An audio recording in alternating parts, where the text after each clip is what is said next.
सादर प्रणाम दोस्तों, आज हम आपको एक ऐसी अद्भुत कथा सुनाने जा रहे हैं जिसने स्वयं भगवान को भी अपने भक्त के सामने ठहरने पर मजबूर कर दिया। क्या आपने कभी सोचा है कि सृष्टि के पालनहार भगवान विष्णु महाराष्ट्र के पंढरपुर में आज भी एक ईंट पर खड़े क्यों दिखाई देते हैं?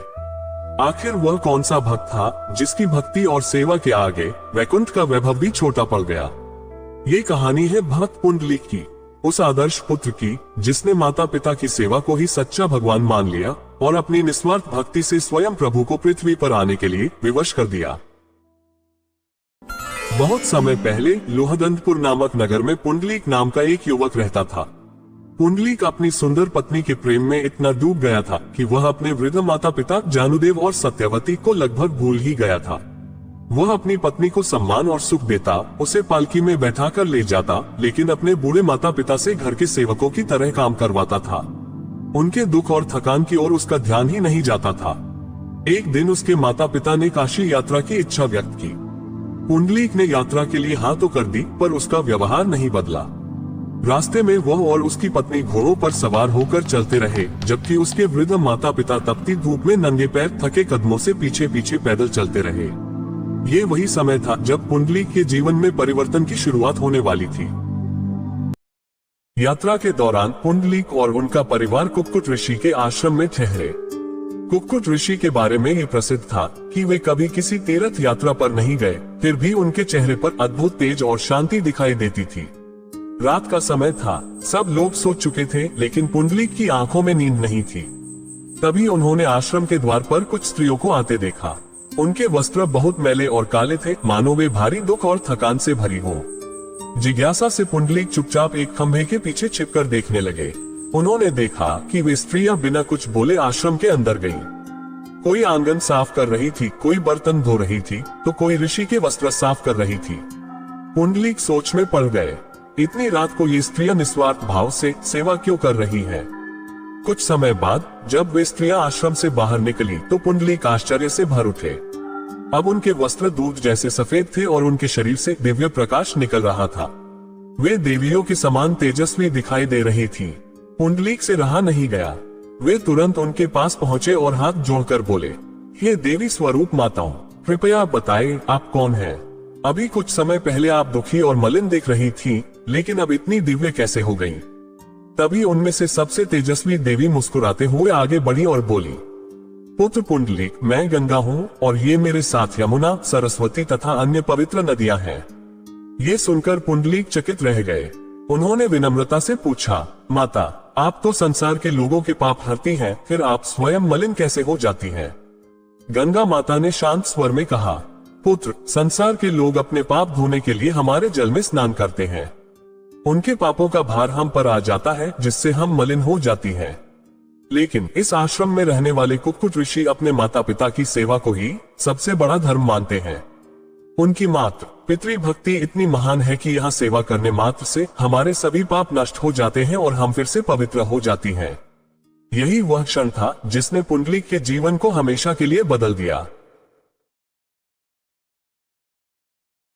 गंगा माता की बातों ने पुंडलिक के हृदय को गहराई से छू लिया।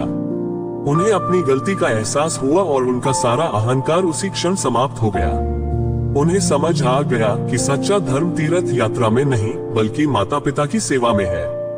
गंगा माता ने बताया कि कुक्कुट ऋषि ने अपने जीवन में कभी कोई तीर्थ यात्रा नहीं की। वे हमेशा अपने माता पिता की सेवा में ही लीन रहते हैं। वे अपने माता पिता को ही सबसे बड़ा तीर्थ मानते हैं। उनकी निस्वार्थ सेवा और भक्ति के कारण उन्हें महान पुण्य फल प्राप्त होता है। उसी पुण्य के प्रभाव से पूरा आश्रम ही एक पवित्र तीर्थ स्थल बन गया है, और उसी सेवा के पुण्य से हमारी जैसी पवित्र नदियों की मलिनता भी यहाँ आकर शुद्धता में बदल जाती है। ये सुनकर पुंडलिक का हृदय पूरी तरह बदल गया। वे तुरंत दौड़कर अपने माता पिता के पास गए और उनके चरणों में गिरकर फूट फूट कर रोने लगे। उस दिन से पुंडलिक का जीवन पूर्ण रूप से परिवर्तित हो गया। उन्होंने काशी जाने का विचार छोड़ दिया और माता पिता की सेवा को ही अपना सबसे बड़ा धर्म मान लिया। अब वे दिन रात प्रेम से उनकी सेवा करते, उनके चरण दबाते, उन्हें भोजन कराते और उनकी हर बात का आदर करते। पुंडलिक की यह सच्ची सेवा और निष्काम भक्ति सीधे वैकुंठ तक पहुंची, जहां स्वयं भगवान विष्णु भी उनके प्रेम और समर्पण से अत्यंत प्रसन्न हो गए। एक दिन की बात है, भक्त पुंडलीक अपने वृद्ध पिता के चरण प्रेम से दबा रहे थे। उसी समय उनके घर के द्वार पर स्वयं भगवान विष्णु प्रकट हुए। भगवान विष्णु बोले, वत्स पुंडलीक, तुम्हारी माता पिता के प्रति अटूट सेवा और भक्ति से प्रसन्न होकर मैं तुम्हें दर्शन देने आया हूँ। पुंडलीक ने पीछे मुड़कर देखा तो द्वार पर साक्षात चतुर्भुज भगवान नारायण खड़े थे। लेकिन उसी क्षण उनके मन में विचार आया, यदि मैं अभी उठ गया तो पिता की नींद टूट जाएगी और मेरी सेवा अधूरी रह जाएगी। उन्होंने पास पड़ी एक ईंट भगवान की ओर सरका दी और विनम्र भाव से कहा, प्रभु, आपके दर्शन पाकर मैं धन्य हो गया हूँ, परंतु इस समय मैं अपने पिता की सेवा में लगा हूँ। कृपया कुछ क्षण इस ईंट पर खड़े होकर मेरी प्रतीक्षा करें। भगवान विष्णु अपने भक्त की यह भावना देखकर मंद मंद मुस्कुराए। उन्होंने दोनों हाथ कमर पर रखे और उस ईंट पर खड़े होकर अपने भक्त की प्रतीक्षा करने लगे।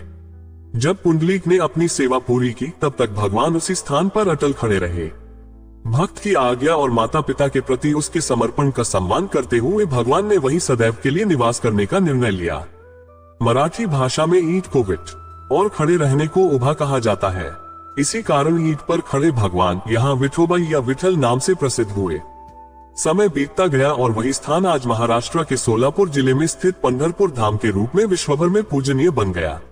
चंद्रमा के आकार में बहने वाली पवित्र चंद्रभागा नदी के तट पर स्थित यह धाम भक्तों की आस्था का केंद्र है। मंदिर के गर्भगृह में आज भी भगवान विठल और माता रखुमाई रुक्मिणी भक्तों को दर्शन देते हैं।